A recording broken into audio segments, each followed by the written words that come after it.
किसी जंगल में एक सांप रहता था। बूढ़ा होने के कारण वह अपना भोजन भी नहीं ढूंढ पाता था। भूख से बचने के लिए उसे एक उपाय सूझा।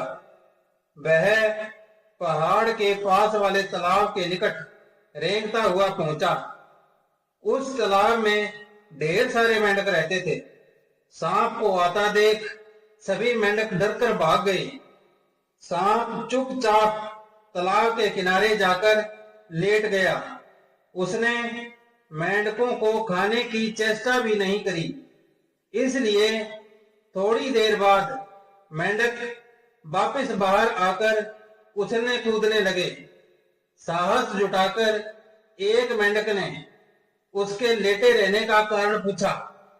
बड़े ही उदास स्वर में सांप ने कहा, कल शिकार करते समय मैंने ब्राह्मण के पुत्र को काट लिया था।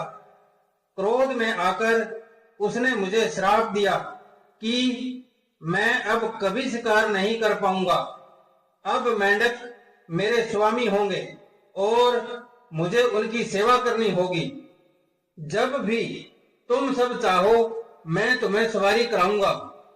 एक साहसी मेंढक उछलकर सांप की पीठ पर सवार हो गया और जी भरकर तालाब के चारों ओर घूमा। मेंढकों के राजा को यह पता चला तो राजा और मंत्रियों ने भी सांप की जी भरकर सवारी करी। अगले दिन सांप बहुत धीरे धीरे रेंग रहा था।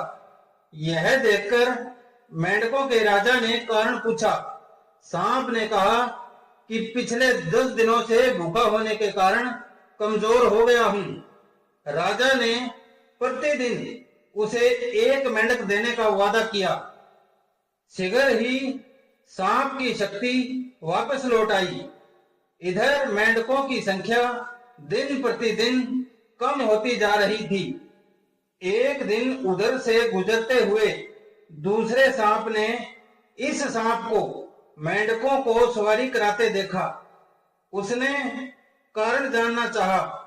सांप ने कहा, यहाँ रहकर मेंढकों को सवारी कराने पर मुझे एक मेंढक बिना शिकार करे प्रतिदिन मिल जाता है।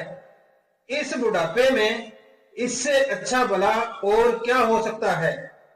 सांप का इरादा मूर्ख मेंढक राजा समझ ही नहीं पाया था।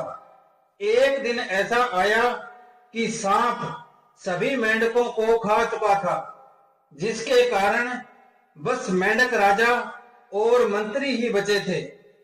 धीरे धीरे धूर्त सांप ने राजा और मंत्रियों को भी खा लिया। इस कहानी से हमें यह शिक्षा मिलती है कि शत्रु पर कभी भी विश्वास ना करें।